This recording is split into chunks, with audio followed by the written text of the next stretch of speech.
do this combined reporting, it's gonna make a lot of people sell a lot of things, I think. I agree with that. Yes, that combined They've been reporting. trying to pass that for many years. I know, but this year might be the year. And Juju. All that stuff.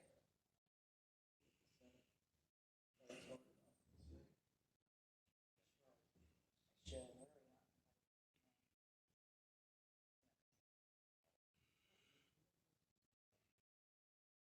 Yeah, your big stores are gonna be Walmart to the world.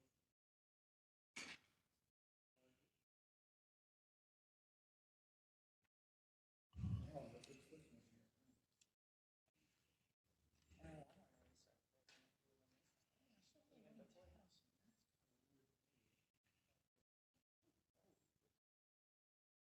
They're just trying to do smaller Is it concepts. that? They're just trying to do smaller.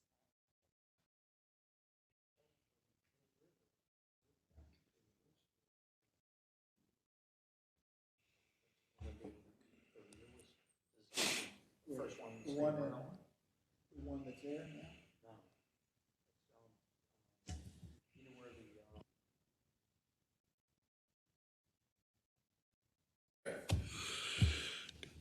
Good afternoon, everyone. I want to thank you all for coming. This is meeting number 9.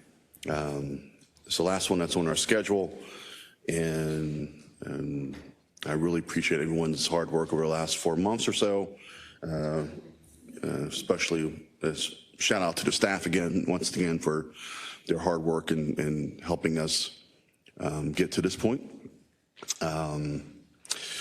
So that is my opening remarks. I want to move to item number 2, which is the approval of the minutes from March 7th, our last meeting. Did everybody get a chance to read those minutes? Can I get a motion to approve? Motion. Mr. Cluster, first. Emily, seconded. Any discussion? Hearing none, all in favor? Aye. Opposed? Okay, thank you. Number 3. All right, so we had public hearings on the 14th and the 20th. I think every member made one, so thank you all for your time and effort on those evenings. It's just a discussion period. Anybody want to chime in? Yes. Yes, ma'am. I just sent something. Turn your microphone on or take it over towards you. Thank you. It doesn't have any green or red light. It's green. It's green. It's green. Okay. Is it green? Okay. One thing I noted at the public hearing I was at, that there was a lot of emphasis from the persons who spoke about achieving diversity. And I did make a comment after the meeting, because I wanted the public to understand that this was about expansion, whether or not that was going to expand, about how much. And I didn't want the public to think that what the outcome of this is going to achieve that diversity, that the real diversity is going to actually come with the drawing of the district lines and what communities and that kind of thing. And that's what that needs to, they need to stay focused on that and not just look at this group as to achieve that end. And I did do some, I just did some little mathematical statistical analysis of the comments. I based it on the Excel chart that Mr. Mayhew did. And it was pretty close, like 51%, favored expansion by 4. But when you combined everything together, it was like 49.7% or something like that, didn't. Beyond those persons, virtually everyone said expand. But it was almost like 25% that said they weren't sure what that number should be. And I thought that was significant. So basically it was a 50-50 split. So I just wanted, and I did submit some language to make sure that in the report that we did listen to the public comment, but we also waited and realized and focusing on our responsibility here and what we were allowed to do.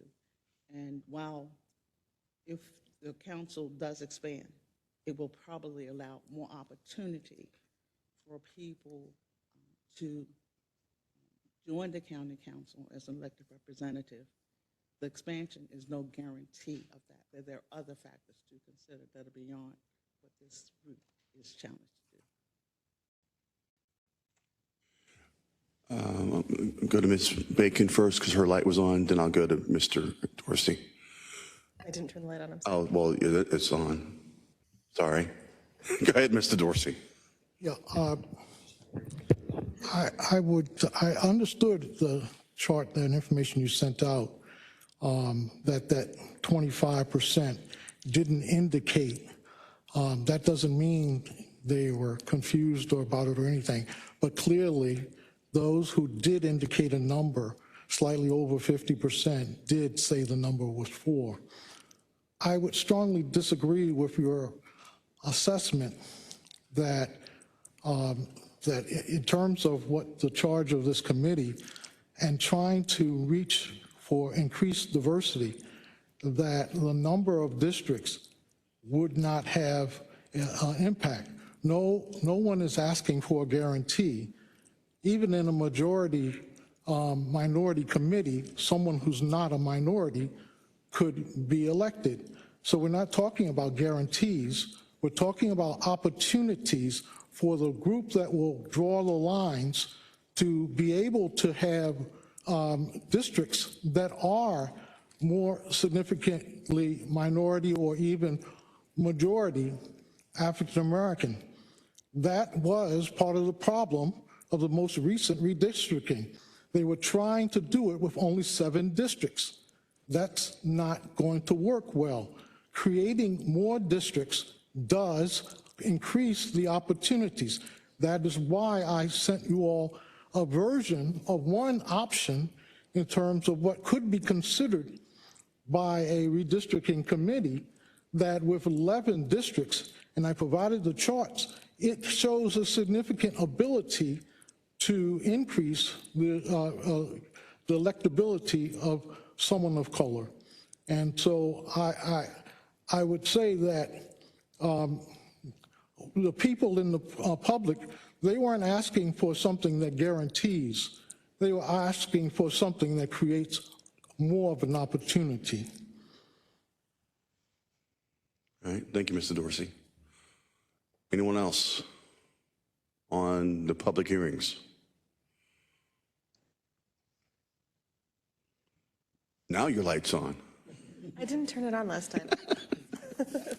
I just want to echo sort of what Mr. Dorsey, Ms. Lewis have been saying, that the public feedback was really geared towards diversity as part of your charge, and it's not really addressed in this report.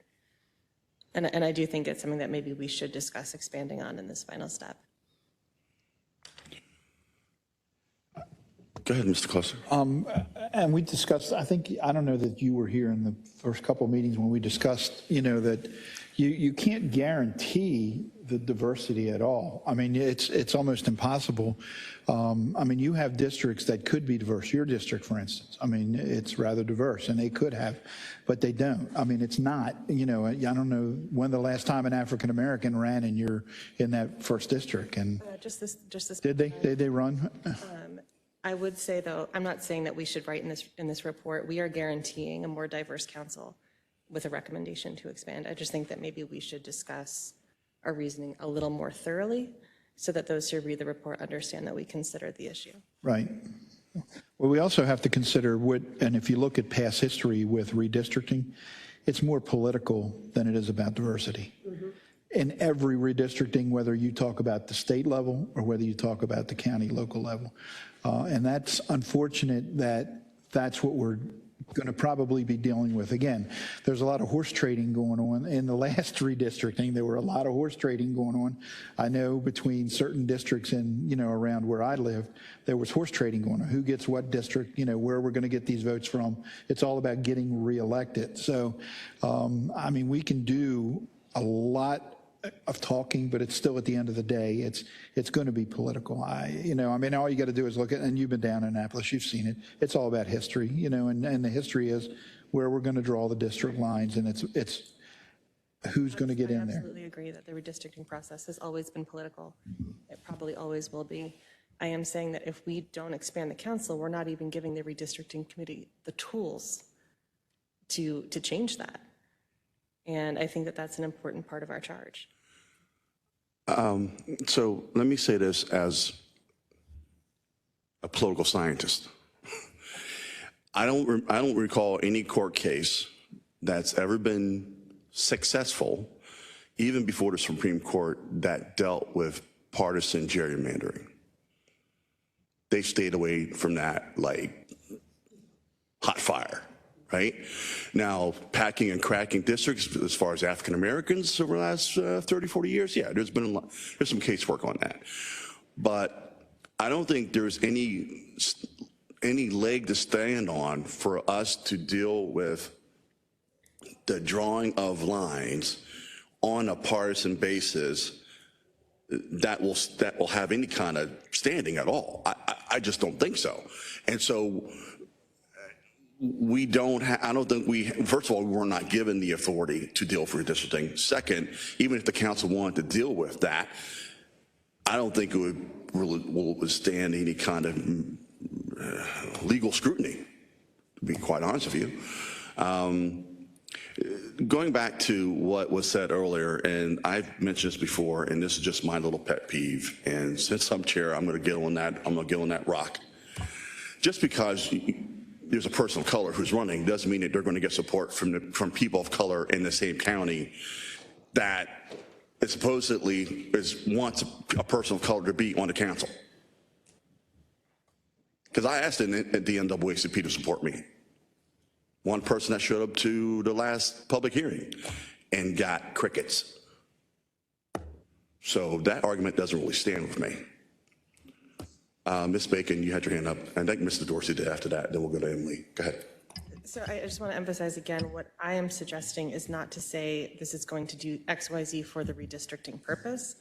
I just think that our report should reflect that our charge was to look at the diversity angle. And I will continue to say that if we do not expand the districts, we are not even giving that committee the tools that they could use to consider redistricting for more diversity. I'm not saying that they will. They might just, again, pick and choose based on horse trade, and who's in the office right now and the neighborhoods they want to continue to represent. But I don't think that our fear that they won't use the tools correctly should mean that we should not give them those tools. Yeah, you were asking also in terms of the reports, statements that were made at the public meeting. There were some of the people who spoke, notice Mr. Richards is in the audience, who suggested the idea of giving a choice to voters. And I have sent something to you all that I'd like to discuss also along the way in terms of this aspect of what actually should be proposed. So that was something that was inspired by what the public testimony was. All right, and we will circle back to that, Mr. Dorsey. Go ahead, Ms. Brophy. Thanks. So I did want to address what Ms. Bacon and Ms. Lewis said. So in the draft report, on page 13, we did talk about, second, smaller districts may increase the opportunity for more diverse representation. Several mechanisms may factor into this, et cetera, et cetera. So we did add, all of these factors may lead to more racial or religious minorities, women, and young people becoming candidates. So I definitely think we address it in the draft report. What I was wondering was, did you have suggestions on elaborating on this more for the final report? Because as we all agree, we can't guarantee it, right? But we did say smaller districts may increase that opportunity. So I definitely think it's addressed in here. I was just wondering if you guys had suggestions, or you ladies, excuse me, had suggestions on how you wanted to kind of elaborate on that, because we did have those conversations. Yeah, I did. I sent it in, but I did send, to respond to your question, yes. Okay. I did send it in. And I just wanted to add one more. Ms. Lewis, hold on for a second. Adam did print out what you had, what you sent out. So if we're on that topic, Thank you. should hand that out.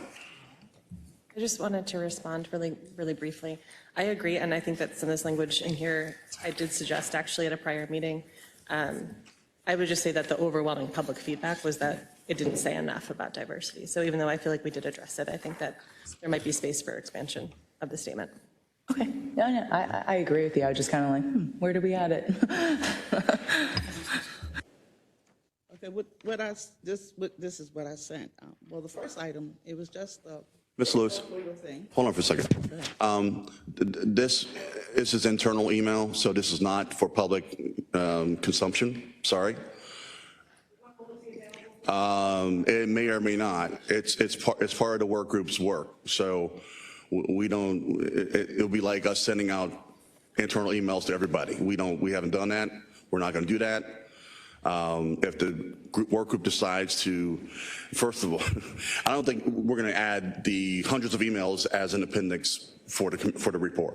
So we're glad you're here. We're glad you're listening. But that's as far as the work group's going to go. Okay. To the members, ma'am. To the members, ma'am. Thank you.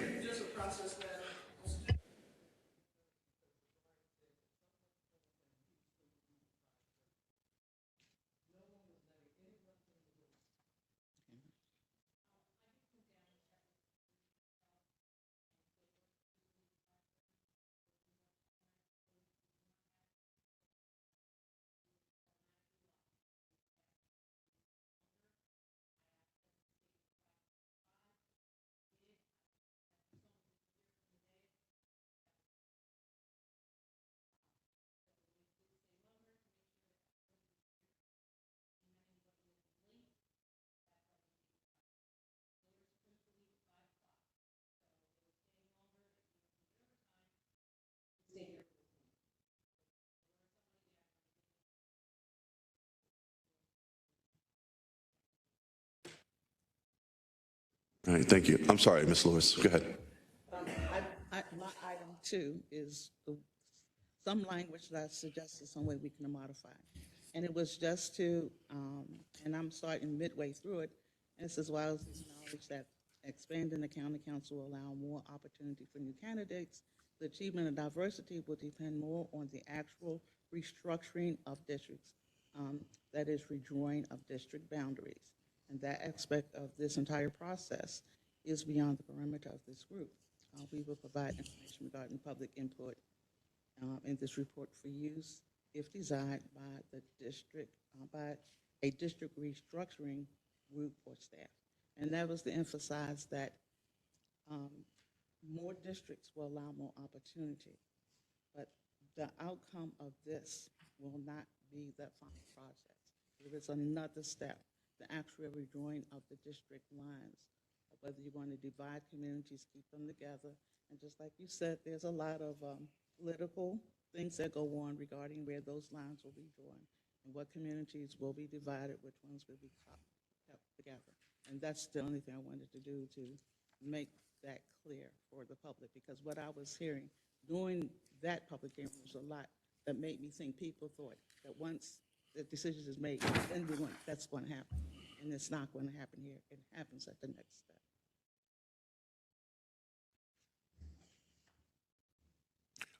Ms. Allman. One thing I wanted to reiterate, in the very beginning of these talks, I did bring up the fact that I was concerned about the size and the splitting of communities with the redistricting. And my concern is that if we add too many seats, the communities will be split up. They'll have to be. And I think we need to be aware of that. Whether we add seats or not, there is going to be redistricting again, I'm sure. But I'd like to make my concerns known that with too many seats, our communities will be, we've already seen it in some of our areas where they're divided up and basically their power, if you want to call it that, is taken away if they become too small and they're divided up too much. It puts them against each other. Mr. Dorsey, and then Eric. My concern, Ms. Lewis, is that in terms of the way you've worded this, you say opportunity for new candidates does not necessarily imply new minority candidates. And so the idea of the achievement of diversity, it's not even at the next step, which is redistricting. It's at the polls. That ultimately determines who is elected. So no, we're not trying to guarantee anything, but I think that that statement, while it acknowledges the expanding council will allow opportunity for new candidates, doesn't say minority candidates, the achievement of diversity will depend more on the actual restructuring of the districts. Well, the restructuring of the district is at the heart of it. In terms of, if you look at the west side of the county and you start at the, in terms of the Lansdowne area, Catonsville, going up, you're going to hit a African-American conclave that's over 200,000 between Woodlawn and going over into Newtown and along Reisterstown Road. It's possible to not achieve a new minority district when the number is 122,000. It's not possible if the number is only 77,000. And so in terms of, that is why, in terms of it was important for you all to take a look at what the numbers really are, because the numbers validate that no, there's no guarantee because it's at the ballot box that the guarantee occurs. But do you create more opportunities? Secondly, in terms of the issue, that is why looking at the potential maps, you don't have communities that are currently 122,000. We're already breaking up communities. Going smaller actually allows you to have a district that's the Pikesville district, and it increases the voting power of that concise group. There's possible to have a Lansdowne, Catonsville area. By having the districts at a smaller size, you actually improve the power of the various groups, along with other new American minorities. Their influence within those smaller districts greatly increases. So I just wanted to share that, and I'm concerned about the change that's proposed here as if to downplay the importance of district size in terms of achieving diversity. Thank you. Eric? Three thoughts. I more or less think that Ms. Lewis has a very good point about not getting people's expectations up for diversity out of what this work group is achieving. Secondly, I also share, as Ms. Almond does, the concern that if we have too many districts, it will split up communities. And so far, there's been two suggested maps that I've seen. One was presented by the ACLU, and the other was presented by Mr. Dorsey. And in that case, my traditional community was split up. And it, of course, raised red flags for me. So those are the comments I'd like to make at this time. All right, thank you. One thing about minority representation, we have more minorities than blacks. We have Asian Americans, we have Islamics. So to keep emphasizing that is the only minority representation that has to be accounted for, I think it's sort of, I don't know, ill-advised to me, sort of. Because I think the thing is, when we look at the county council as it exists now, everyone agrees that we need more than white men. We need women, and we do need representation from all of the vast minorities that are represented in Baltimore County. And I think keeping focused on that picture, that goal, and not just saying, okay, we want this particular minority or that particular minority, I think is really important. And I think it's important for the people who read this report to realize that we didn't look at all. We looked at everyone. We didn't just consider this. Okay, we looked at everything. We listened to the people who said it was important for them, and we didn't disregard it. But we also realized that we had a responsibility to consider everything, and we did it. All right. Thank you, Ms. Lewis. You want to go again? Sure. Because what Ms. Lewis just said doesn't face the realities. There is no ethnic group other than African American in Baltimore County that would comprise anywhere near, in a small district, 50% or more of the district. And yet, that is true for the African American community. And why I mentioned it, I am giving consideration to all of the other minority groups. Their influence will increase significantly. Some of them will go up to being 25, 30% of a district. So that creates the possibility.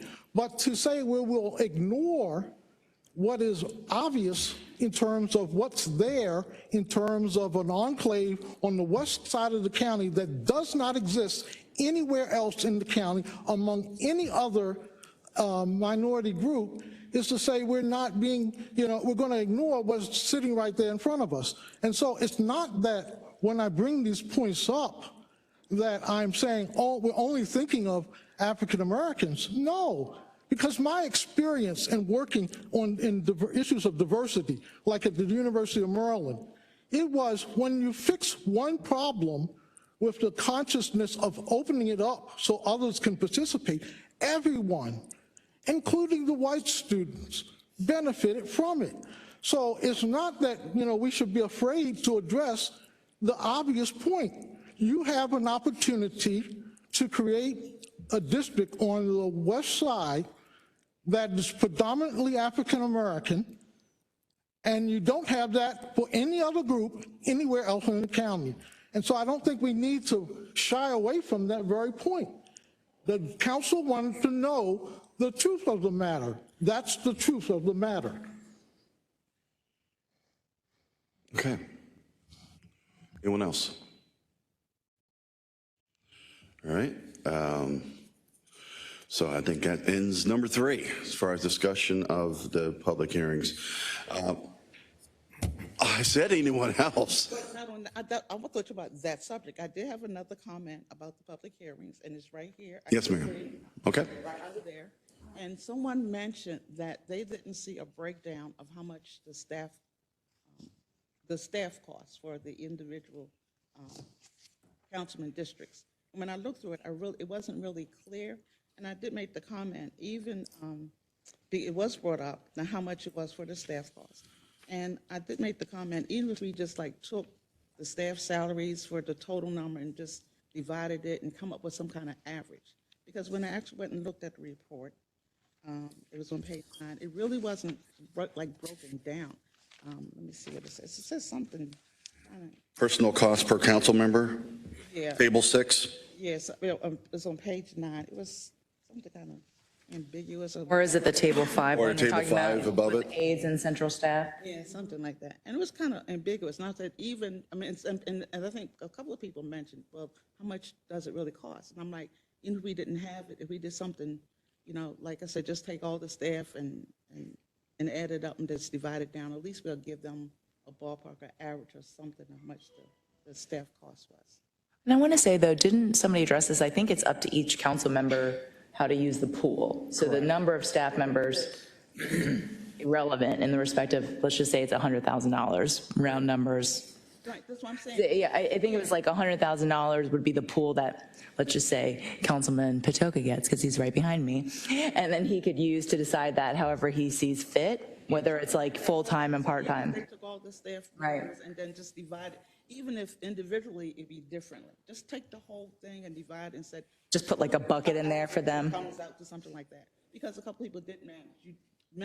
you did not mention that. You're right. I remember hearing that a couple times at the East Side one too, where people were like, well, what is that pool, right? Like, how much does each council member get? And if you're increasing that, maybe you don't need to increase council members or whatever the case may be. I do know what you're talking about. So I wonder. And if we did add extra council seats, it's reasonable, it doesn't have to happen, but it's reasonable to expect that there will be additional staff. So if we're saying Like the pool. that is per person, that people get an idea of what that is. Yeah. Can we break that down, that table?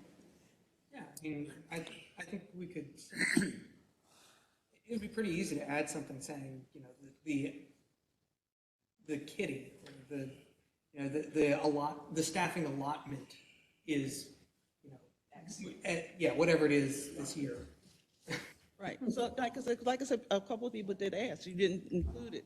So if they saying, we're going to now have 21, it's like they said, okay, per person, per staff what's person, that? it's going to be X amount.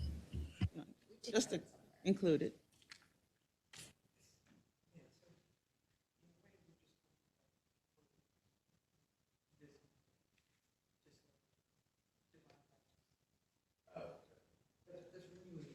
Because that's part of the fringe, right? Mm-hmm. Yeah. Is that in the fringe bucket? Or is that a separate bucket? Because I think maybe it's just an extra column, so you could just say like staff bucket. Yeah, I mean. Right, like staff salary comes from. Yeah, staff per district bucket or something. If you have, and I get that the information is there, but because this is for the public, we have to make sure that they can see it. I mean, we get used to it. We get used to it, but, you know, since it's for the public, make sure that they can see it. That makes sense. I think we can explain it a little bit more so it's clear that, you know, this one lump sum is divided evenly among the 7, not necessarily among a specific number of employees, but more as kind of a council member allocation. Like, yeah, we can add a couple sentences. How many more you adding, it's going to be multiplied by that number, Yeah. Yeah. All right. And Adam, we had that information one of our first meetings. Yeah, we did. You had. It was a more detailed chart, I think, is what it was. Yeah, yeah. Mr. Boswick had a comment.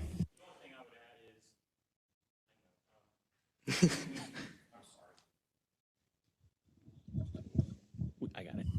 We do have an allotment of positions that were given through the budgetary process. We have certain, I think we have like 23 full-time positions. Like professional staff positions? Exactly. So, and that's not to say that couldn't change, but there is a number at least assigned currently. And then the council members do have latitude, though, to bring on temporary or part-time people as much as their budgets allow. So just FYI. And interns and stuff. Correct. Sorry. Mr. Cluster.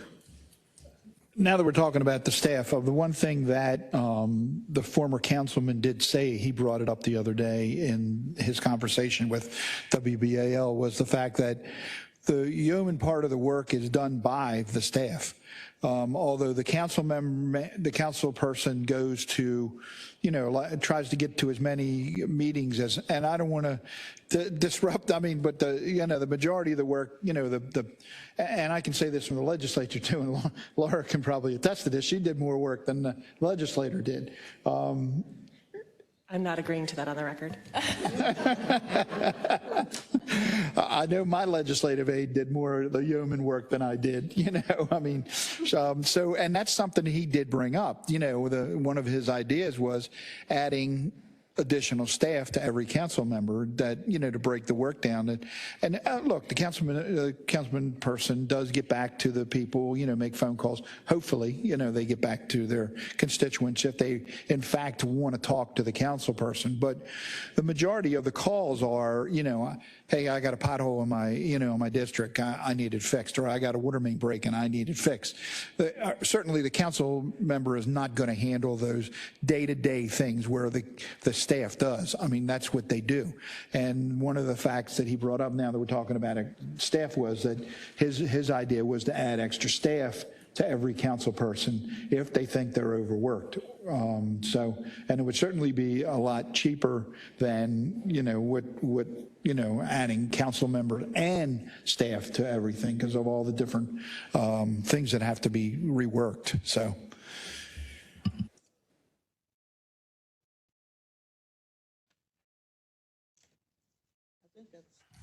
I think that's all I had. Oh, I did have one more item. On the back. Yeah. Page 13. Yes, let's see that. We read the last page, the last sentence. No guarantee to more racial religion. Here we- Those were my 4 items I had. Okay. So I'm not sure about item 2, quite frankly. I think I know where you're going, but I'm not quite sure about it, and I think that we can deal with this separately. I think item 3 has been agreed on. I don't think we need to vote for that. Do we need to vote for that? Probably, yeah. Okay, so here's what I'd like to do. I'd like to get a motion for item 1 and 3 as a group.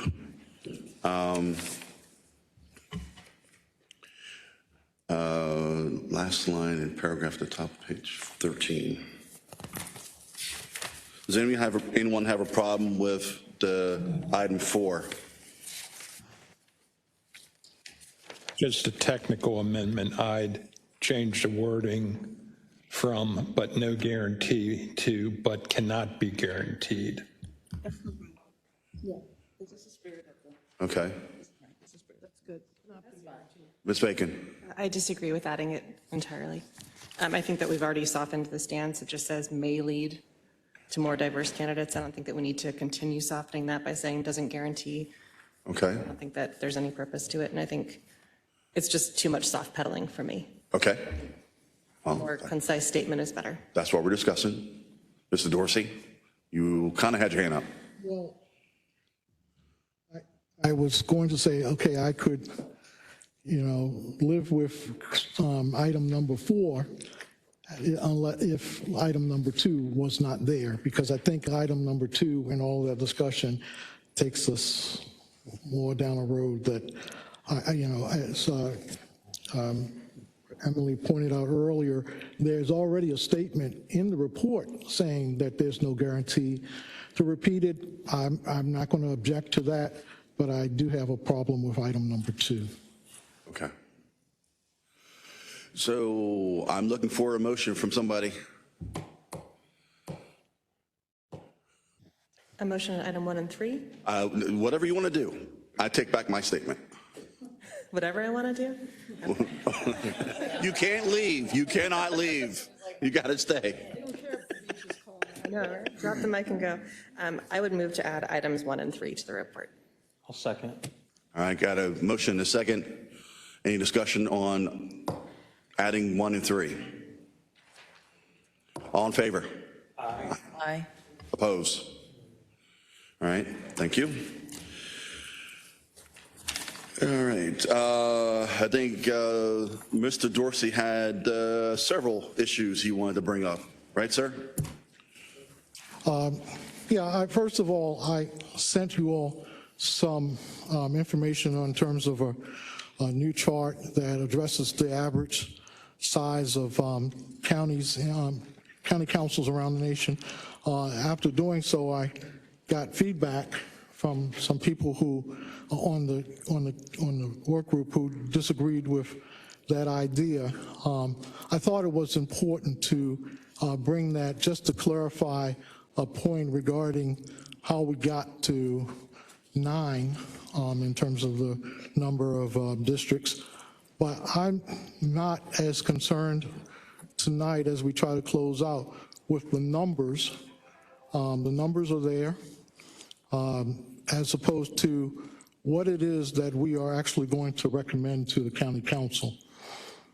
I think that we all, even those who... Can you hold for a second? Did everybody get the chance to read Mr. Dorsey's email? We do have copies here if anybody wants to be refreshed on it. Staff, would you mind? Thank you. Let's go ahead, Mr. Dorsey, just to make sure we hand out papers if we needed them. I think that pretty much, the work group sees the value of submitting something to the council in terms of putting something before the citizens, even if they agree, believe that the number should stay at 7.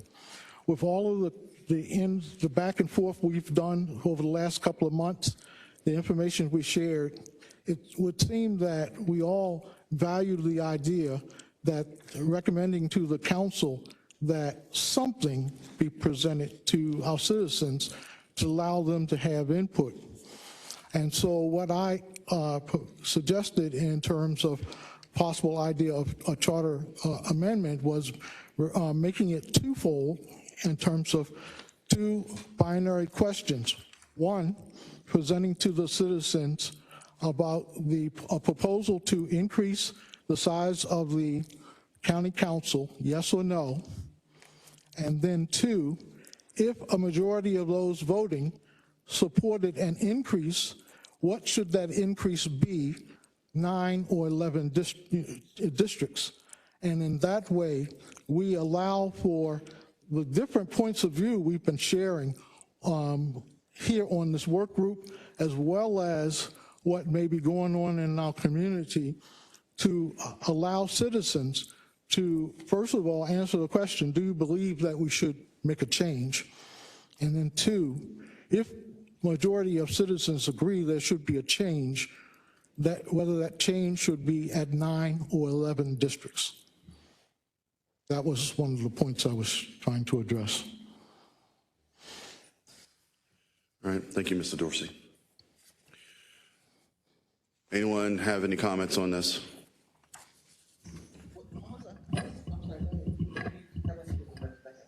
Eric?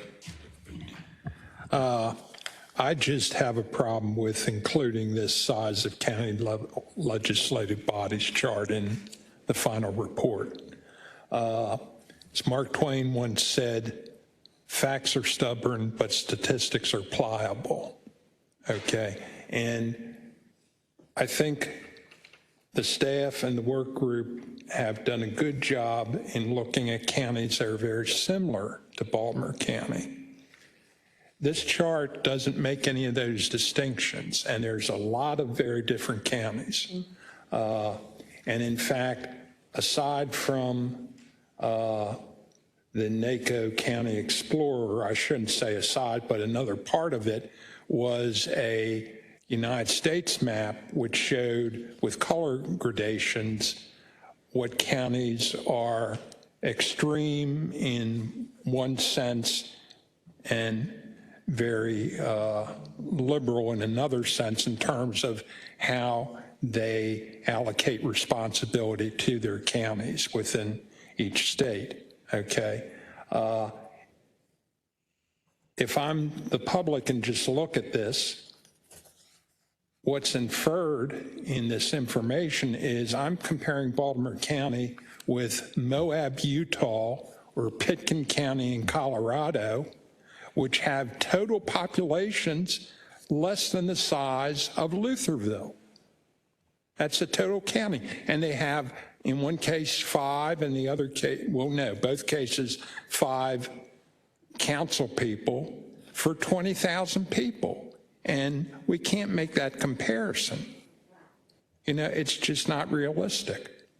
Another county that I looked at in Arkansas on the county council webpage said their most important legislation was allocating money to repair roads.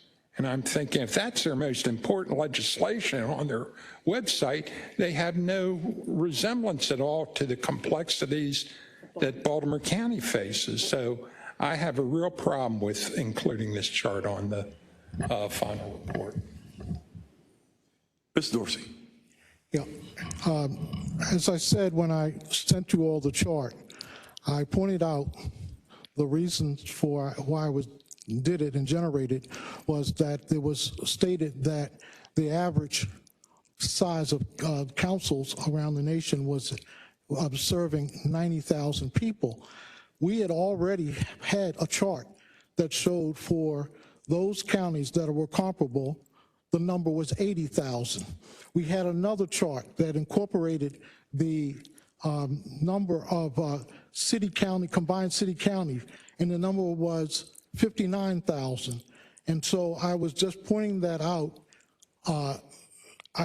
For those of you who had questions, I provided you with the methodology for you to check it out yourself.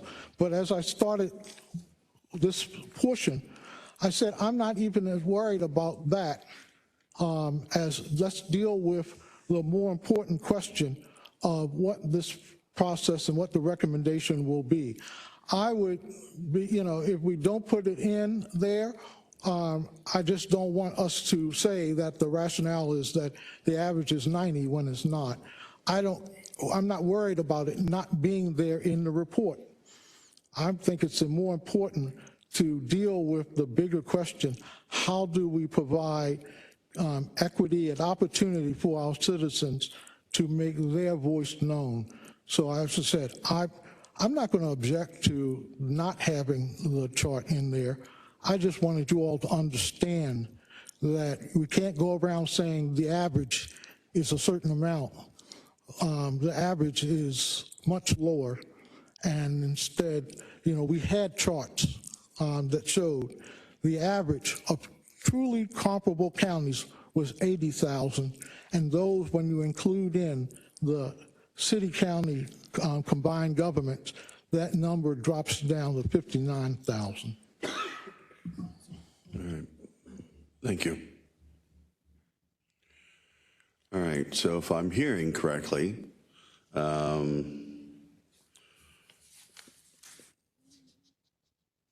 we are not going to be acting on this.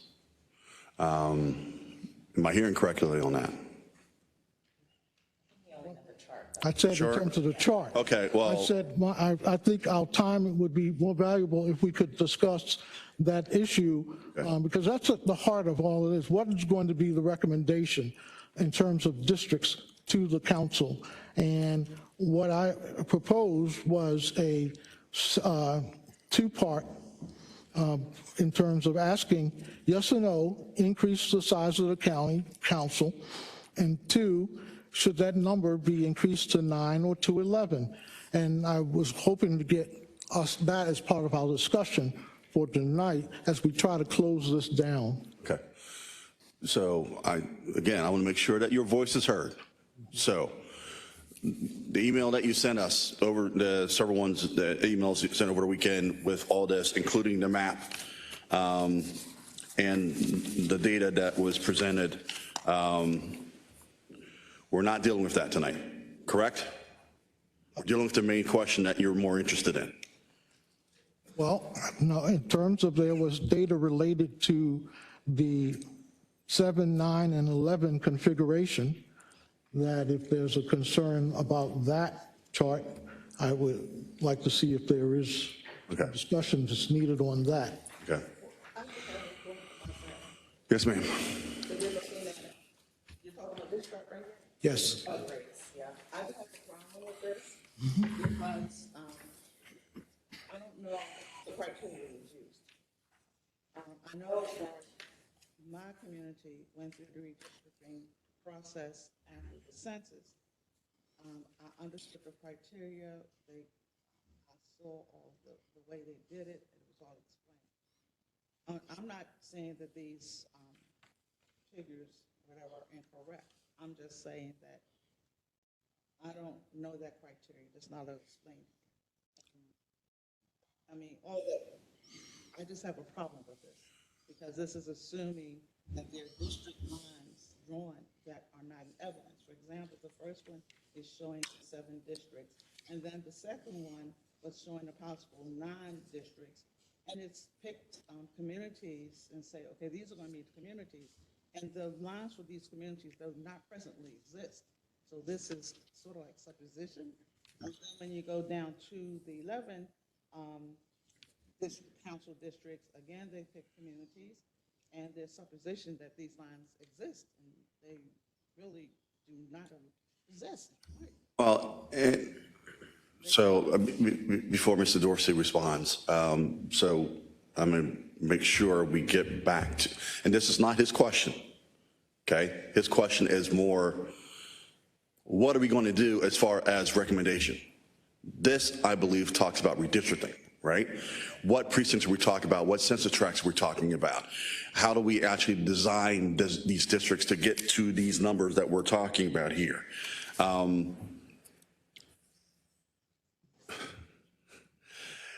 We've had months to discuss data, and no one has really gotten into this except for our discussion tonight. I don't think that's equitable, quite frankly. Not in our charge either. Yeah.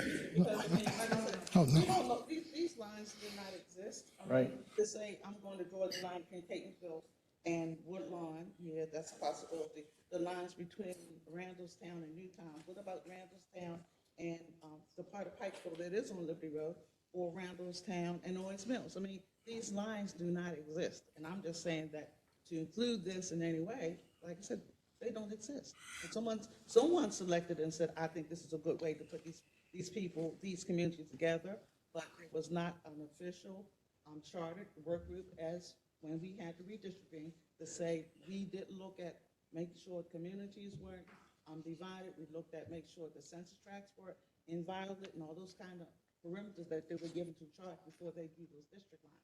That was not included in this chart. Well, we don't know what was included, so let's remember that. But we, Mr. Dorsey, you have your hand up. Yeah. I sent you all a copy of this information as well as potential map on January 10th. Now, you all have said, some of you, that because you didn't talk about the input from the public at the desk, that didn't mean that you all didn't look at it and have an appreciation for it. Nowhere along the line has anyone asked or challenged, tell me about what you've done. What I said from the very moment I sent it out to you all, this is not what the district would necessarily look like. This is just to generate thought as to what is possible for two reasons. One, if people had a question, how could smaller districts provide more of an opportunity for various ethnic groups to have more of a position in each district? It was to show you what happens as you go from 7 to 9 to 11. Secondly, at one of our earlier meetings in January when we had the public input, the head of the Republican Party made an accusation that we were trying to stuff 4 districts on the west side to increase Democratic representation. That night, I pointed out that's not possible because the districts have to be balanced. And yet, last week, someone quoting her again makes the assertion that the idea is to stuff districts on the west side. This purpose is to try to be there to refute those baseless arguments that, one, we're trying to stuff districts on the west side, and two, that there is no impact when you go smaller. That is the sole. We can't say that the districts will look like this, but it was only for the purpose of seeing potential. And that's what I said when I sent it out to you all in January, and that's still my point. Not that this is it, but rather this is what's possible. Ms. Brophy. Look, and we appreciate a lot of the data you've been providing, but I don't think it's our charge to present to the public possibilities. I think it's our job to present to the public factual information that we've received from staff and other resources that's fully vetted. And then we're making our recommendation based on that, along with public input, right? And obviously all of our input as well. So I'm not saying it's not possible, but similar to what Ms. Lewis said, I mean, they're not real drawn lines. So I don't really think this needs to be a part of the report because it's not giving factual information to the public. It's not our charge to be doing that. Right. Well, And that's the point I made that's the point I made about that item too, is that I didn't want the public to, I'm not in the mic. That's the point I've made about my item too. I didn't want the public to think that our charge was to determine should it be expanded, by how much. I didn't want them to think that we were charged with doing this. That's going to be another process with another group. And my focus is to help the public understand, to disconnect that, so that they can also stay engaged. Because if the public thinks that we're doing this next step, then they walk away. But I want them to know that we're doing this first step, and that the next step that really engages, that they really need to pay attention to, where those lines are drawn, I want them to stay focused and not to look at this and think we've done everything.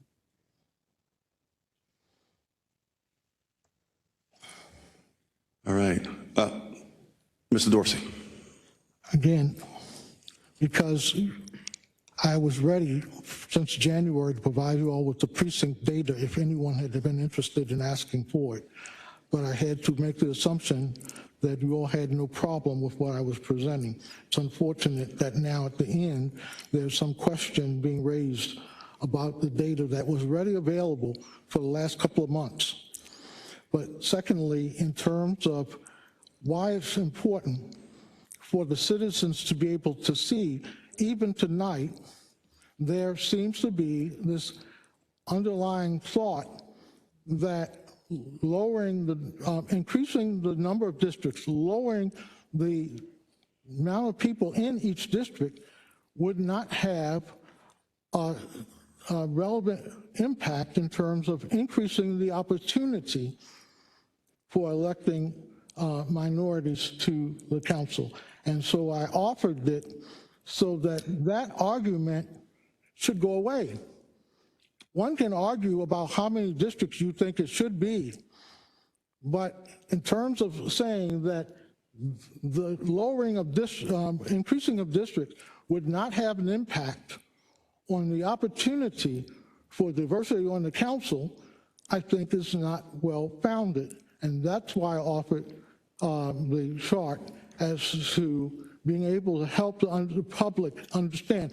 Because as I think, Mr. Chair, you pointed out to us, the report is not just for us summarizing the work we've done, not just for the council for making a decision, but the public at large. They need to understand in terms of what are the relevant issues.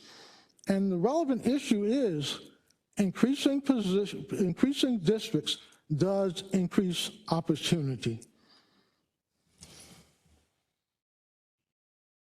Okay, thank you. Anyone else? All right. I think we're back to your original question. Right, sir? Okay. All right, so the work group in this, and you know the draft report, you know what we've recommended. I think there needs to be a conversation about where people stand now, post public hearing. Now we can do this one of two ways. We can discuss it, we can just take a vote, we can do it any way that you want. But at the end of this framework of time period here, I want to get back to a decision or a recommendation, or keep the same one or change it. So, yes, Ms. Bacon. I mean, I would be interested if the rest of the group would, if every one of us got 30 seconds to 1 minute to just sort of say where they are right now, post the hearing on the draft report's recommendation. I'm fine with that. You want to go first? I'm going to be from District 7 next time instead of District 1, so I don't have to go first. It always started at me because I sat here. So I've always had to go first. So. I have no problem going first, and then we can go either. I don't care. It's fine with me. All right, okay.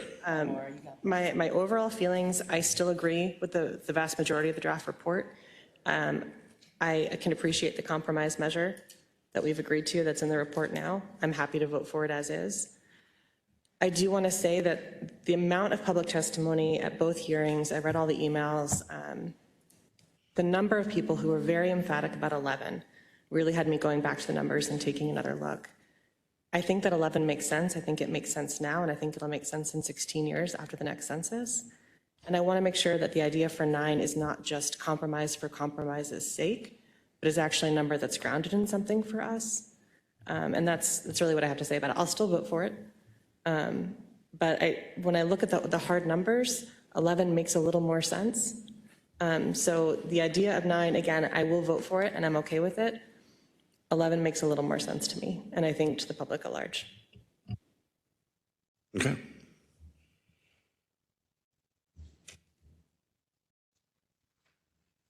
Who's next? Yes. I do like the compromise measure. I think it does make sense. I believe that the number 9 is fiscally responsible. It makes sense to me. It's efficient. I believe the number 11 or above that is just overkill and is not appropriate. Ms. Brophy. So, I mean, and definitely taking, obviously, we've had 3 public hearing nows into consideration. I also, agree that I still believe 9 is a good compromise, especially because we did add the caveat in there that if the population grew above 900,000, that we would increase it. So I really think that, based on other recommendations that we have in here, which I know we'll talk about as well, about increasing the salary to commensurate with full-time pay. Obviously, any change in the council members would include the capital budget. So I do think that, this is a really great step in the right direction. And then it also puts the infrastructure in place that if it did grow above 900,000 in the census, we could go ahead and continue to expand, or if it did decrease, it could go ahead and decrease back to 7 as well. So I agree, but I also, in the recommendations, I definitely want to keep the other items that we discussed as well, which was, council members getting paid commensurate with full time. Also, I do want to look at the potential of increasing that bucket of salary for staff members for each council member. So even if it was 9 council members at quote unquote full-time pay, because we already know it doesn't, correlate to the hours they put in. I really want to make the recommendation that, that staff bucket is looked at as well, especially with inflation being what it is, and, salary for staff. I think full-time and part-time makes a difference for them too. Mr. Cluster. Thank you. And everybody's known that from the beginning, I've been against raising the number at all to, to any 9 or 11. And I am still there. First off, let me talk about the public hearings. I quite honestly was disappointed at the number of people that showed up. I think the number of people, we had less than a dozen show up in White Marsh. I didn't go to the Woodlawn one, but we had less than a dozen people show up at the White Marsh. I can tell you that after the meeting, at least 2 people came up to me that didn't speak, and I don't know why they didn't speak, but their only question was, how are we going to pay for this? Okay, they're worried about taxes. They're worried about their, everybody's hurting nowadays. I believe that 7 is still the number. In fact, it was 2 weeks ago that, I don't know if everybody heard it, but there are 2 counties in the state of Maryland that their population went down. Baltimore County was one of them, of the two. Now, it didn't go down a lot, but it went down, and we talked about this early on. So I think we're jumping the gun here with the amount of people that we're adding to the council. Again, I go back to what I said earlier, which was that I think adding staff to the amount of councilmen that we have, council people that we have now, would make a huge difference in their workload, and it would save the county a lot of money. I know that who isn't here that talked about the reconfiguration of the, we'd have to configure, apparently he's in construction, and it would be astronomical. He thinks a lot more than what we brought up. And nothing against the staff, but I mean, he's a construction guy, and just the fact that he thought it would be a lot more. But I think we're jumping the gun, that I still believe that 7 is the right number. I do believe they need an increase in salary, but I also believe that they need an increase in staff, the amount of staff that they're able to hire. All right, thank you, Mr. Cluster. Is your light on to talk, Mr. Dorsey, or you want to wait? Okay. All right, so I'm in favor of 9. I think the number makes sense. I think the caveat that we put into the agreement or our recommendation, that if the number went over 900,000, which is pretty darn close to 900,000 now, relatively speaking, I think that even shifts the, it shifts the leisure towards 11 as opposed to shifting it back to, or keeping at 7 or even keeping it at 9. That if the population increases, then there's no question about adding districts because they will be written into the charter that way. So I think there's that. I appreciate the advocacy of everybody who came out, but I thought I was expecting a lot more people to come out about this. And that's it. That's all I have. Who's next? Am I next? You can be if you want to. Please, I'm done. I still believe 11 is the correct number.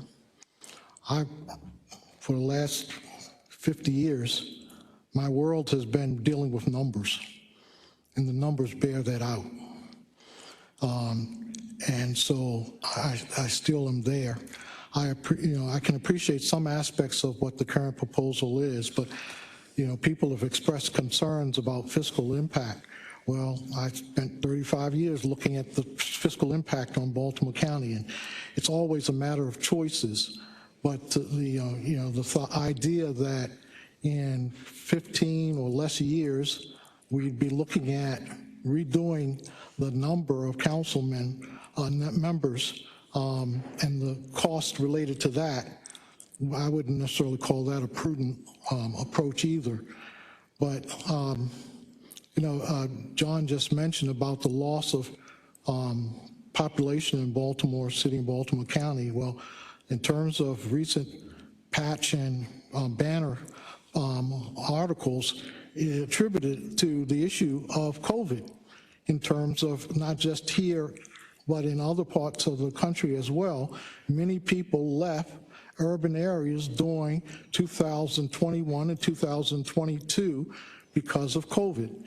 The number of the decline decreased in 2023. So I would not call that indicative of what the future trend is. The Maryland Department of Planning still shows increases in the Baltimore County population. And I think, as I said, I deal with numbers, and the numbers point out to the need for 11 even now, not let alone 4 or 15 years from now. All right, thank you, sir. Yes, go ahead, Ed. I believe 9 is a good compromise. Also, for the council members, full-time position pay. their staffing, the increase for their staffing. The most important part that I'm looking at is in reference to the communities, keeping communities together. And that, to me, that's the most important part. And by keeping communities together, I really believe you'll start seeing different things. And it depends on who's running for a position. I mean, we have to get people out there to run for the positions in Black community, and whether it's Asian or whatever else. We need more people running, and I think this is going to help, especially with the full-time position, increase in pay, because before, I mean, pay-wise, it's getting someone in there as their only income. It was difficult, and I think this is going to help in that respect also.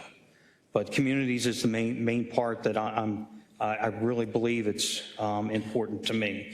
And the people I've talked to, and I know that the 2 meetings, we didn't have a lot of people, but I've spoken to a lot of people. I mean, Brad knows me. I go to community meetings with 20-some community groups, and I've talked to a lot of people. And one of the big concerns, and John, you brought it up, is how are we going to pay for this?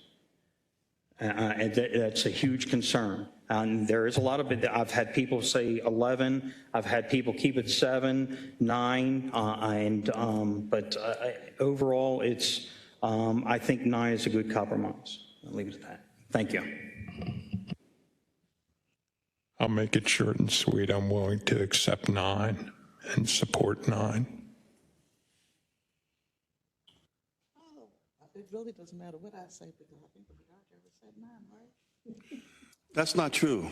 No. Yep. Your voice is important. I think it's a prudent decision. There are a lot of things that people think about, and one is cost. And right now, and I don't think Baltimore County residents are any exception, the people are seeing government grow and without comparable services. They see government grow. And they're like, okay, another job for more your friends, more your cronies, that kind of thing. And given what's going forward in the demographic trend, there are a lot of things that affect the trend. COVID could have been a reason. People talk about crime in the city. But there are also environmental reasons, because now there's more emphasis on not cutting up that farmland and not turning it to development, and taking some of the, for example, the vacant malls, those areas. There's talking about, well, no, we're not going to put another mall there. We're not going to, what they call, urbanize Baltimore County. We're going to go back to a suburban model, which means that you're going to have more residential space, because that's what people want in a suburban environment. So that trend might go down, it might stabilize. But there is that caveat that you guys wanted to include, that I wasn't in favor of saying there's this trigger that when it grows to a certain amount, we'll do this process again. So 9 seems to be a prudent number, along with the recommendations for increased salary and the recommendation that as if and when it grows, it will automatically have this process started. Okay. That's everyone, right? All right.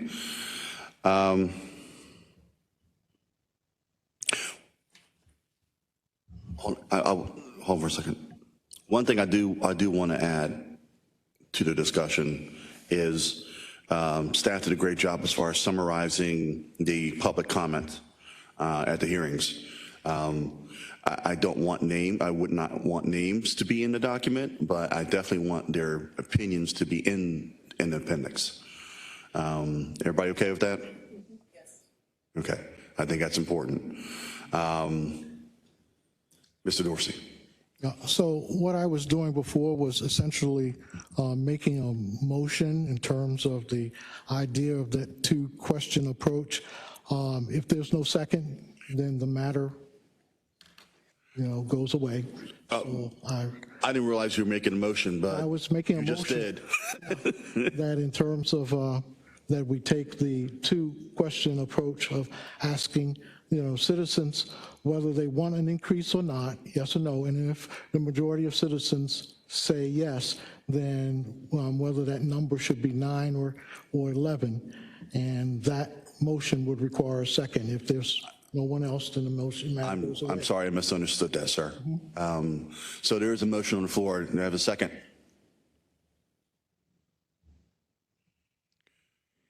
Hearing none, that is tabled. Yes, sir. There were other items that I had on the information I sent out. One of them was dealing with the issue of the election commission, the redistricting commission. And there was some discussion that we had in terms of whether you wanted to, alter that in any way. This particular item increases the number of participants, and so it's a question whether we believe that there is a need, a desire to increase the number to encourage more participation.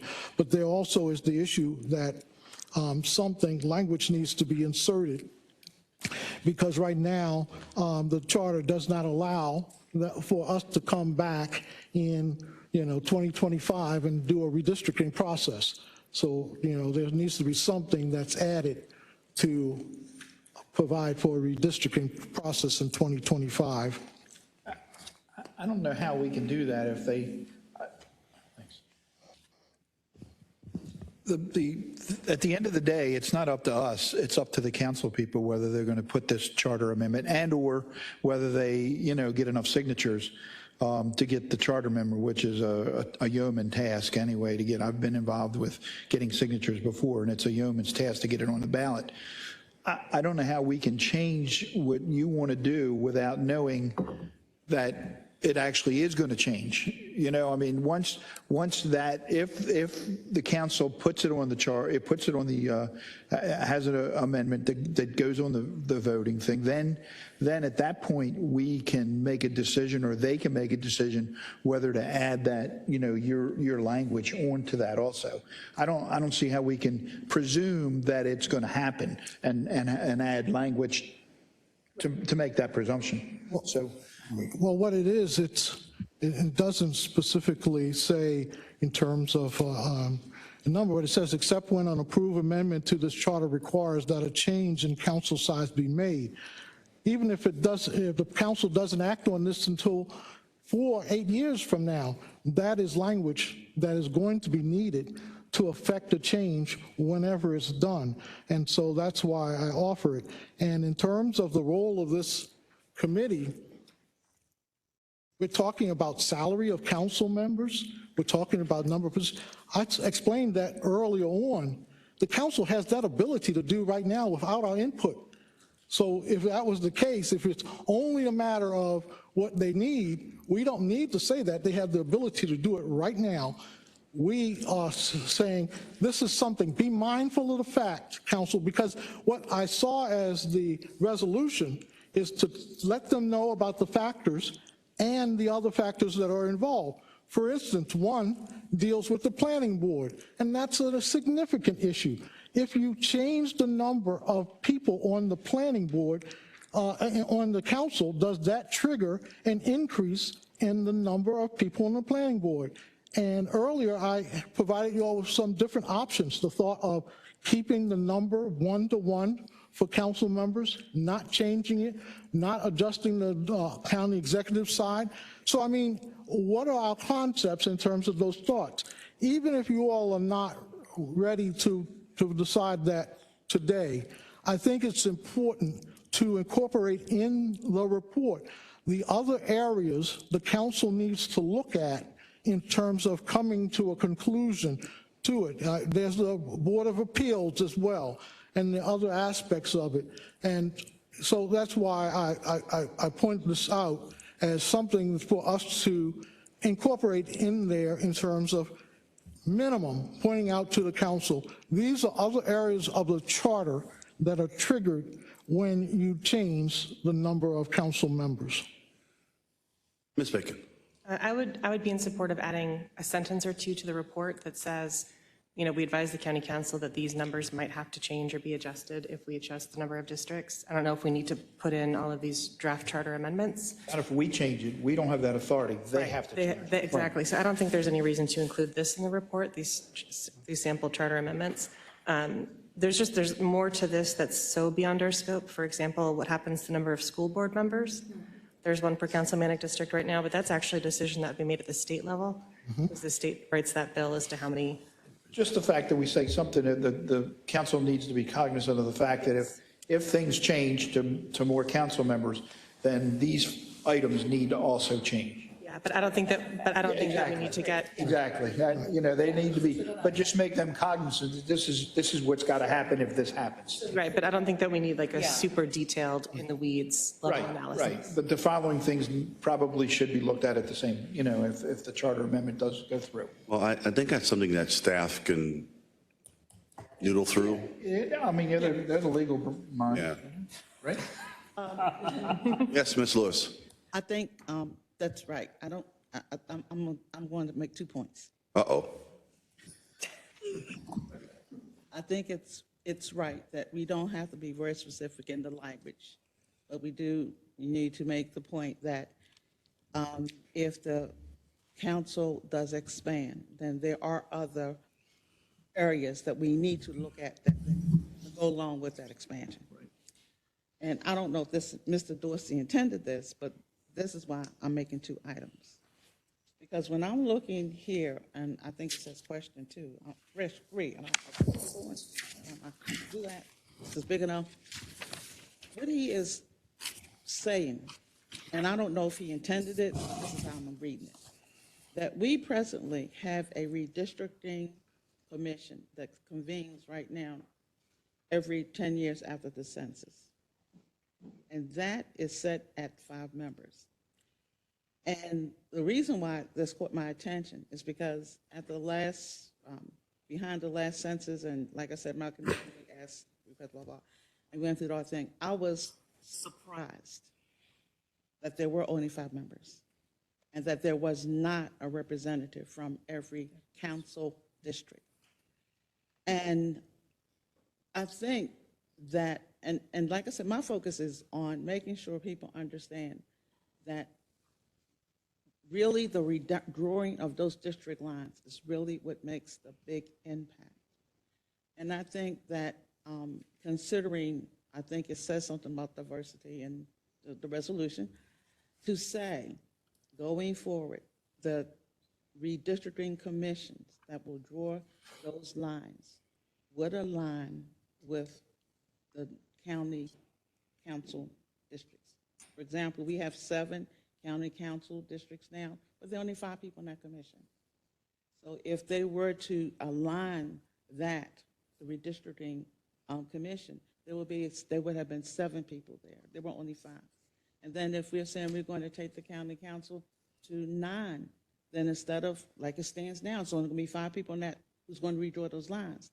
If we said we're going to take it to 9, to say at least it aligns with the county council, that it will be 9 to go along with that. Like I said, I don't know if that's what you intended, but this is what I see, and that's my second point. Okay. That we can recommend that going forward, the redistricting of the districts, they are aligned with having a representative from each county council.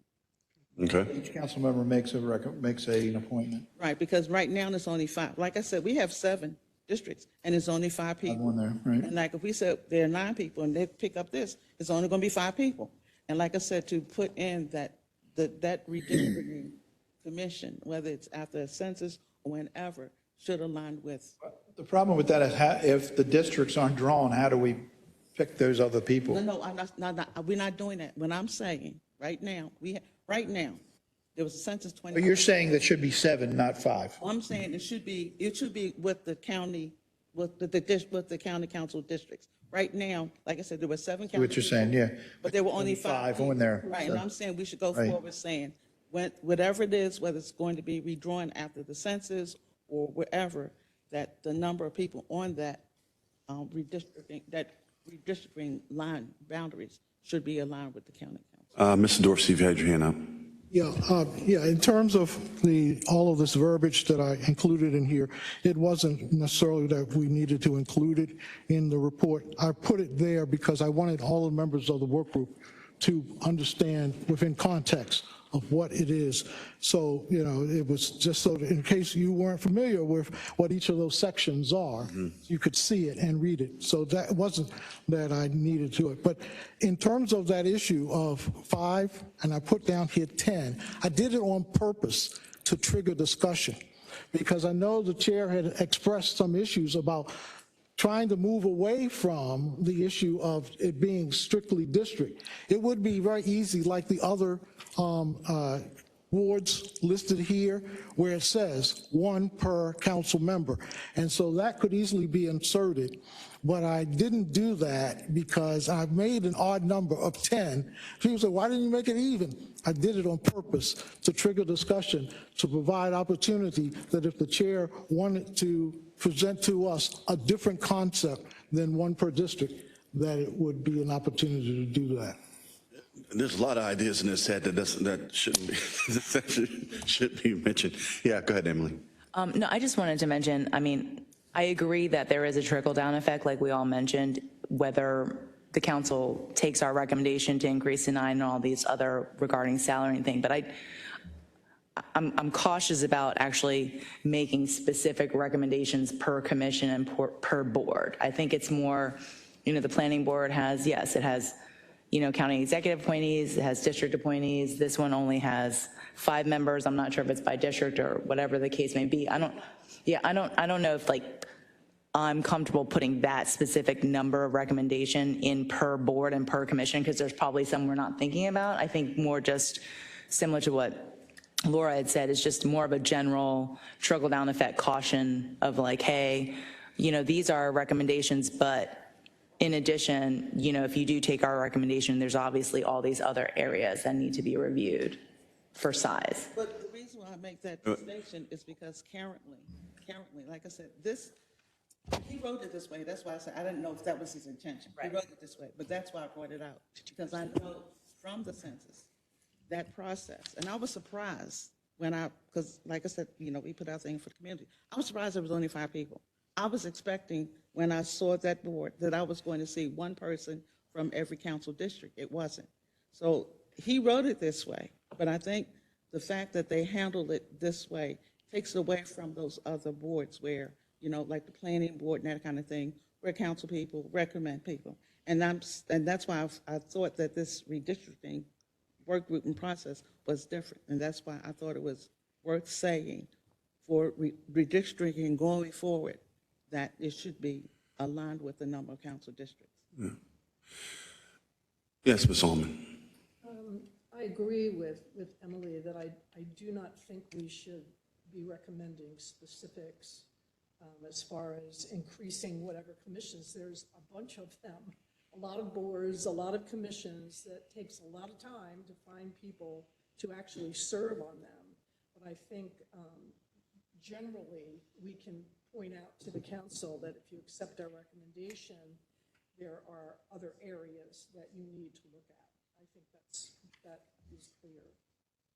Mr. Dorsey. Yeah, because there are a whole lot of boards and commissions that are not in the charter, so that's a whole nother area. But the council can do that without a charter amendment, so they can come back. But it would be important that if the comfort is not in terms of putting a specific number or even a specific policy, identifying that not only is this an area that you need to look at, but also give consideration to increasing the number on that. And that would leave them the opportunity to increase it to whatever they want. But if we don't say that, they can just overlook the issue of how many people are on the election, on the redistricting committee. So in terms of some language to say, look at this and please give consideration to increasing the size of the redistricting committee would be something that allows opportunity to change it to 1 per district or a flat number or whatever it is. But I think we should mention it as something that we would like them to specifically look at. And I think it's important because I think that does, I think of one of the things that would directly impact what we talk about, that diversity. I think the way those lines are going is one of those things. So, and I think Ms. Bacon wanted to say something. Did you want to say something? No? Okay, you're right. Well, you were reaching for the button, you looking at me. So here's my issue with redistricting. Now, Mr. Dorsey brought that up, and I've mentioned this a couple times, is the horse trading that Mr. Cluster was talking about earlier happens. How do we keep that from happening too much? How do we manage? Well, I mean, you can put it in the, Put it in a recommendation, but that doesn't mean they have to follow it. Exactly. There was a redistricting commission that drew the lines. And I know for a fact that there were changes made to that by the council because Yes. one councilman was on the lower end of Yes. Parkville, the lower end of Perry Parkway, and they traded off to get the upper end of so, I mean, no matter what we say, We're not going to change what they do, okay? No, either a recommendation or no recommendation, we're not going to change what they do. I guess my pushback on that is that if our job is to look at the structure of the council, how can we not address redistricting at least at that level? I don't think we do that. I don't think it's our task to do that. It's up to the council people. They have to live with the decisions they make. It's like we have to pay for legal fees when they get in the That's trouble. why they don't vote on their own raises, because they don't want to live with the fact that the legislature does the same thing. They put a group together that makes a recommendation for the legislative. All they have to do is vote yay or nay whether they agree with that recommendation. And that because you don't want to go back home and say, yeah, I just gave myself a $10,000 raise. So they have to live with the redistricting that they do. Yeah. And, some people complain, very few, but some people complain, some people don't. So I just don't think it's in our purview to even discuss redistricting at all. Well, the reason why I brought it up and it's because I would hope that there would be some kind of mechanism that they would follow the redistricting commission. You have a commission, you put it together, you enable them to draw the lines, and then at the last minute you decide, well. all I got to do is look at the legislature last year, they did it. Right. And did they follow the rule, the maps? No. They Right. changed the maps. Right. Everybody does. And the last council people, they changed the maps.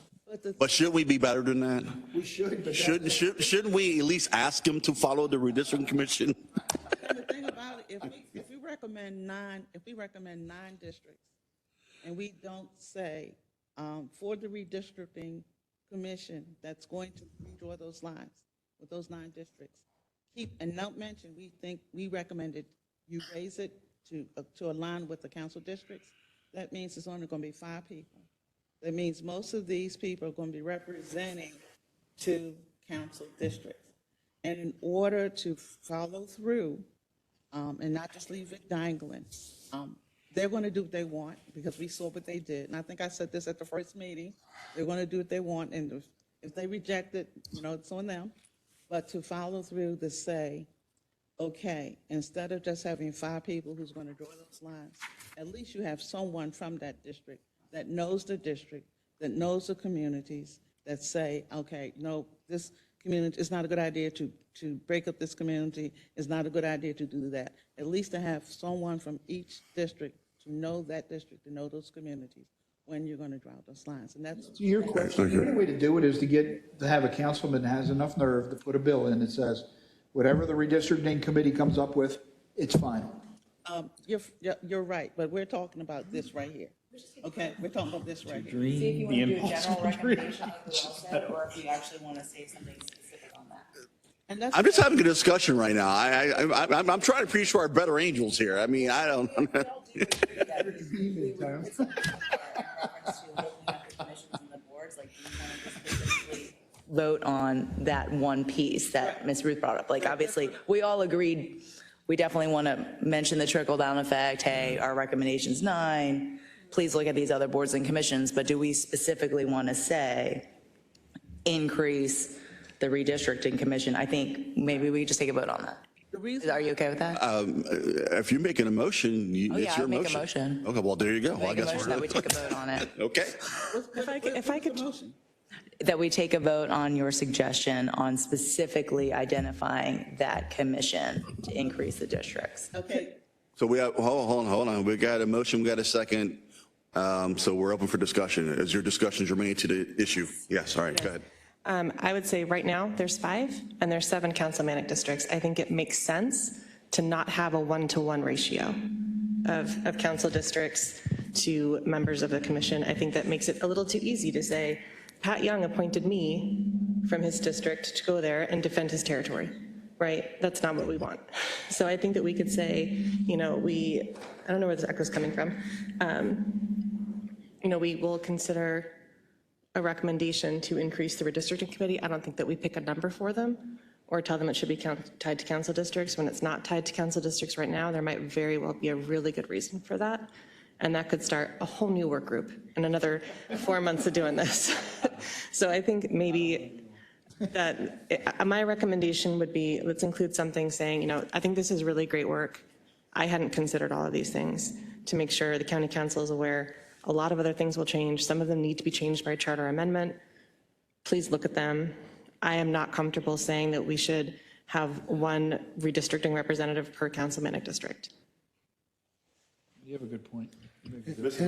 And that is also why I put 10 as an odd number, because it begs the point, should you do it 1-for-1? Because I listened to what the chair was saying, and it is an issue. That's why, for the record, I would say, also, it doesn't have to stop at 9. It could be a work group of 15 that then you can spell out. They could, in their work, spell out representatives from certain areas, just like the school board, in terms of spelling it out. And maybe even throw in some of them as being appointees from the county executive to add that global perspective. That's something they'll work through. That is something they'll work through. But in terms of, to avoid the concern, do we validate what's already there all of the time? So that's why I'm saying, leaving it as, we ask you to take a separate look at the redistricting commission and look at increasing the size, and then they can do their own public debate, and they'll have input from the public as to what is the best number and a best approach. But I think we should mention that that is an area that does need a separate look. I think that that's right. I don't think we should recommend any specific number. That's something that the public might very well want to comment on, and they didn't have any advance notice we'd be discussing it tonight. So I think just putting it out there for the county council to decide and their capabilities as our elected official. I went through the process, and it matters that there's no one who understands your district and where those lines should be drawn. It matters. Okay. So it does matter. So to recommend, and I don't know when this was written. This might have been written with 5, when we had, back 6, 8 years ago. I don't know. That might have been written when it was 6, 8 years ago. And what I'm saying, to ensure that all the residents are represented by persons from their districts. Whenever there is going to be a need to redraw the councilmanic districts boundaries, and we know it's going to occur every 10 years automatically after the census, that instead of just having 5 people representing 9 or 11 or 13 districts, there should be 1 from every councilmanic district, because those people know the communities. They know which ones should not be divided and that type of thing. And I think it's really, really important to have that representation. Okay, so we have a motion, a second. Any more discussion? Seeing none. If you're in favor of the motion, say aye. Aye. If you're not in favor, Okay, So just to be clear, though, my motion was to keep it a general recommendation to Yes. look at, not a specific number. Yes. Okay. So, Including, you made the motion, Emily. no, that's why I just want to make sure, because we started going back and forth again with the numbers again. No, we weren't going there. We weren't going there. We weren't going there. but it was clear that it was for all commissions, including the redistrict. Right, including that. Right. Because that, like I said, that's So- separate. Staff has their charge to have that general statement added to the report. For the vote on the report. Got a motion for approval of the final report. Second. Okay, you want to hand out one of those papers, or you want to do hands up? I can do roll call. Yeah, let's do a roll call. Wait a minute, you did the second, right? I did not. You did the second. Laura did. Okay. So we're open for discussion? Yes, ma'am, we are. Okay, can I hear what it sounds like? You don't have to read every word, but can we just, Hear what? No, this is about the report. This is the draft report. right, I mean, it's 18 pages. right, I don't want to hear it, but then we make changes like, I mean, we didn't or we did? Staff is adding a couple of things. You're to add 1 and 3 that you wrote, Right. so you know what they are. Right, so that's the only thing that's been added? No, And then the last sentence would be to make a recommendation that, within their purview or within their bailiwick, what changes need to be made to. these other boards and commissions. Yeah, that's the only What's changes we including the made. redistricting, including. Right. So that's the only thing that's been added. There's only, Exactly. That's the only thing that was changed. yes. I just wanted to keep track of everything. Yes, ma'am. Okay, I have a motion, I have a second. Any more discussion on this? Okay, Adam, roll call vote, please. When you hear your name, please say yay, nay, or abstain. Laura Bacon, Yay. Sheila Lewis, Eric Rockel, Yay. Vicki Almond, John Cluster, Yay. Ed Kramer, Yay.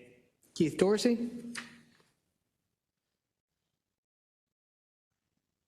Thought it was later in the list. would you like me to come back to you? Sure. Okay. Emily Brophy, Yay. and Tony Campbell, Yes. and Keith Dorsey. I'm not voting against it. I'm trying to decide whether I say yay or abstain. For now, I'll just go ahead and say yay. Okay. And all members present voted yay, so the report is approved. I would like the report, the vote to show. Oh, Jeff yeah. would have voted no. No, he might not have voted no on the report. Well, He might have abstained from it. Don't listen, don't listen. Okay.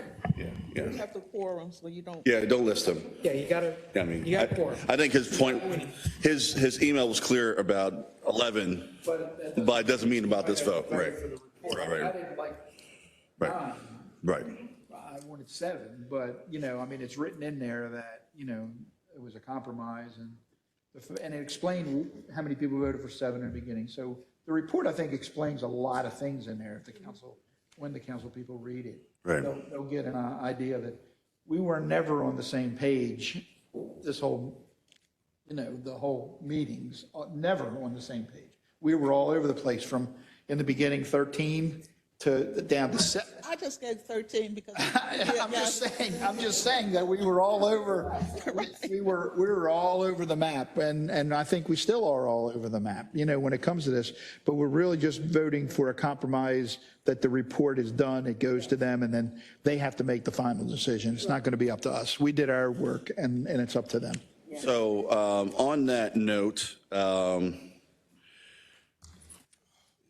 so I do want to have a discussion about 4B. 4B, approval of the final report for public distribution.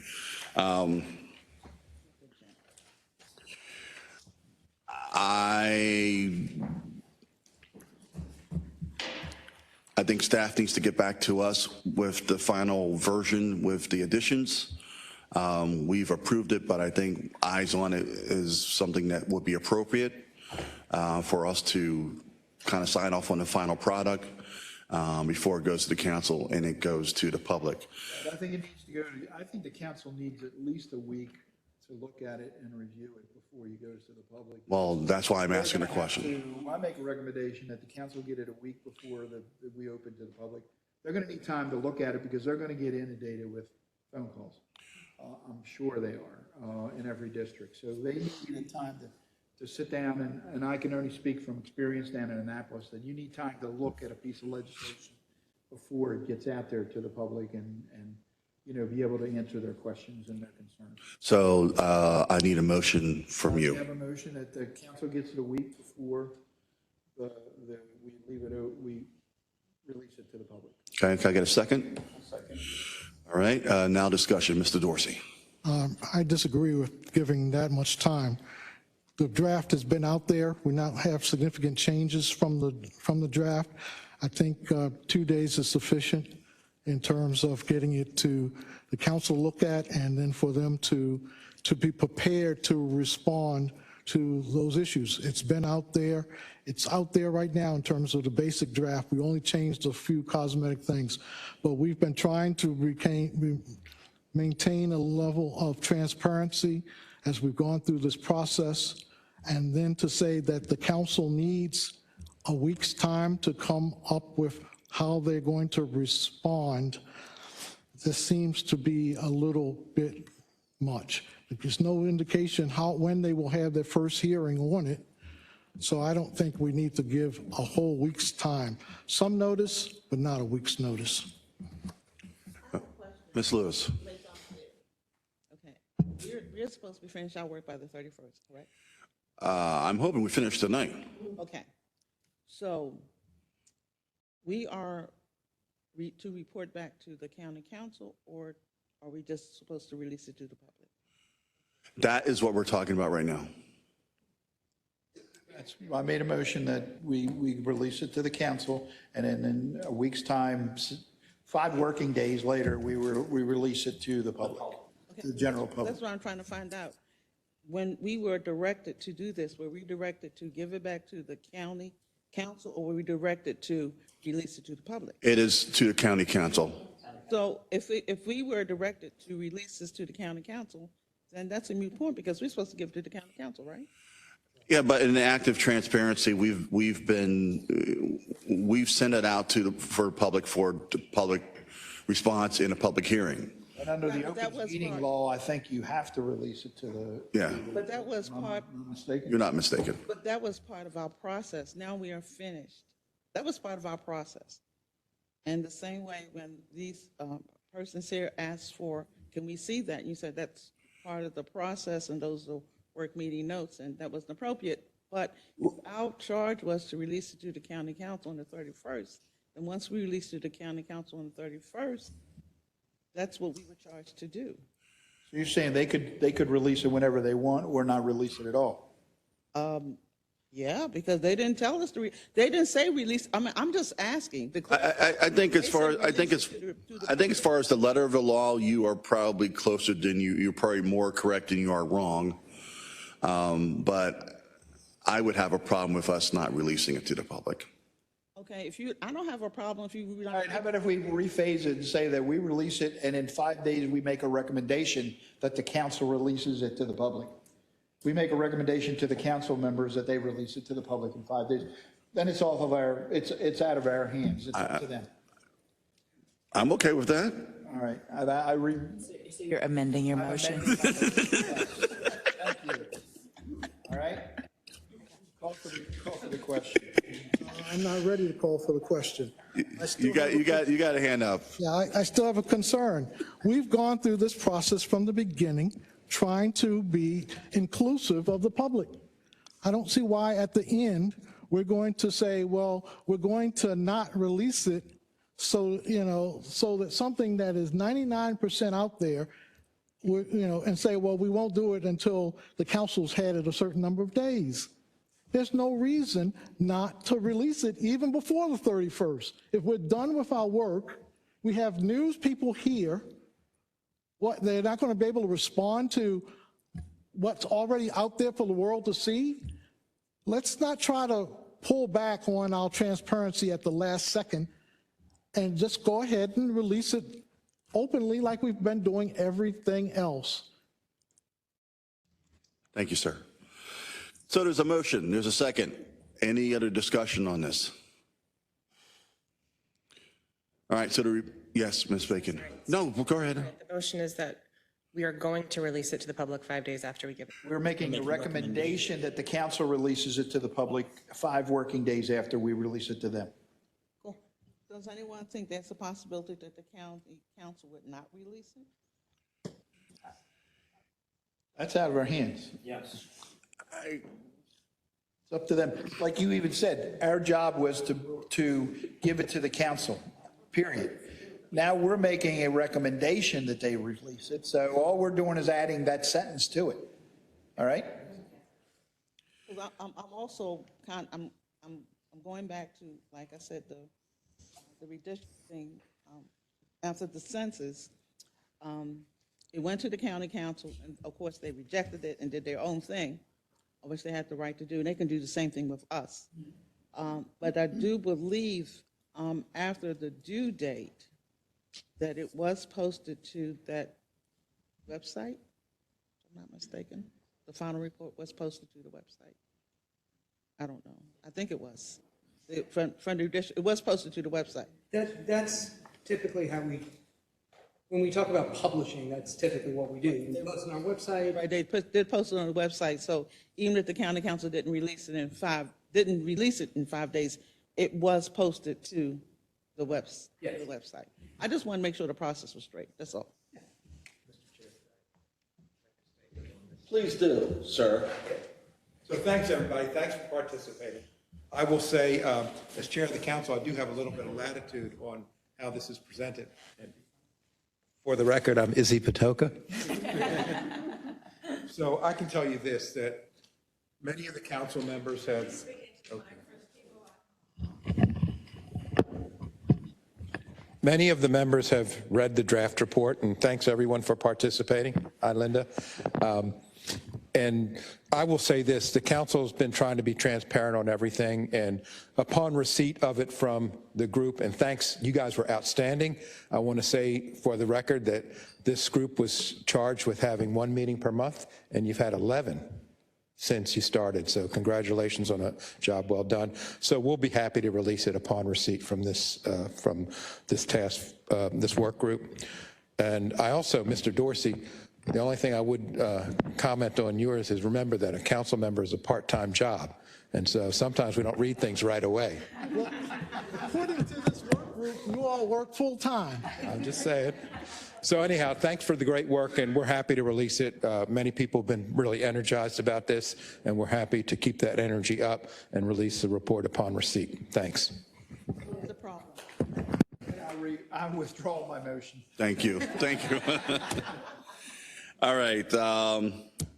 Number 5, final question, closing remarks. Anybody have anything they want to say in closing? And then I will end.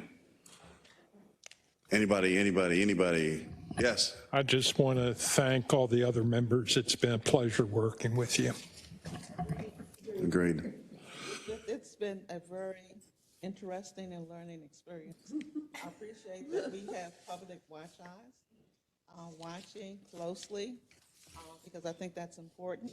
Because if we want to get more people involved in being elected to the county council, it takes public looking at these type of work groups and this process to say, okay, I'm willing to step up and do it.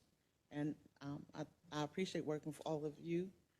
I've seen some of you before. Some of you are new. I appreciate all the ideas and perspectives. And I appreciate the public, the people who are out here this evening. Thank you. Thank you for keeping us honest by keeping a close eye on what we do. All right. If there's nobody else, go ahead. I'm going to thank the county council staff for all the hard work, and the county executive staff, Brad, also. I want to thank you all, who's done a great job. I mean, we couldn't have done this without you. And I want to thank Tony for chairing also, and Vicki for vice chair.